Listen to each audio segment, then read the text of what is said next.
নমস্কার বন্ধুরা, শুভ সন্ধ্যা। আর আজকে শুভ দ্বিতীয় চতুর্থীর রাতে আপনাদের দেখিয়ে দেব সিঙ্গি পার্কের প্রতিমা।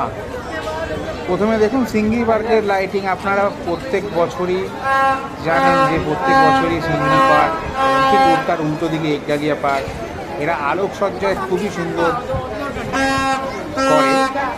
তেমনই এবছর সিঙ্গি পার্কের ঠাকুর আপনাকে দেখাচ্ছি। আপনি যদি একডালিয়া এভারগ্রিন ক্লাবের পুজোর পুরো ভিডিও দেখতে চান তাহলে ঠিক আমার এই ডেসক্রিপশানেই পেয়ে যাবেন।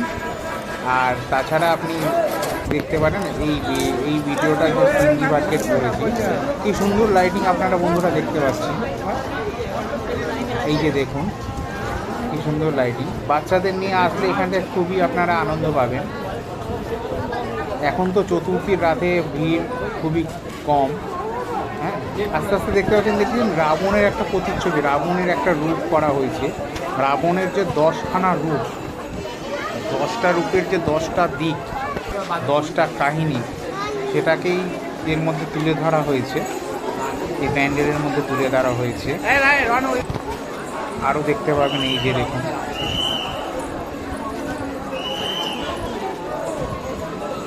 রাবণের কী কী রূপের কী কী 10টা মাথার কী কী রূপের কী কী কাহিনী রয়েছে এই প্যান্ডেলের মধ্যে আপনারা পরিস্ফুটিত করা হয়েছে, সেটাই আপনারা দেখতে পাবেন এখানটায়। আর এই হচ্ছে ওপরের দৃশ্য, প্যান্ডেলের ঠিক মিডিল পয়েন্টের দৃশ্য। এবারে আমরা চলে আসবো প্রতিমার কাছে।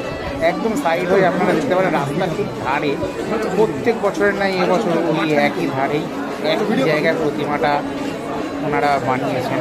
ঠিক আছে, ওনারা করেছেন, এখানেই প্রতিমা রাখা হয় প্রত্যেক বছর। আমি এবার একটু মিডিল পয়েন্টের দিকে চলে আসবো। আর যে পুজো হচ্ছে, যে ছোট্ট প্রতিমাটা দেখতে পাচ্ছেন দুর্গা প্রতিমা, ওখানে পুজো হয়। বড় প্রতিমায় তো পুজো হয়, সে ছোট্ট যে ঠাকুর সেই প্রতিমাটাকে ওটাতে ঠাকুর মশাই পুজো করে।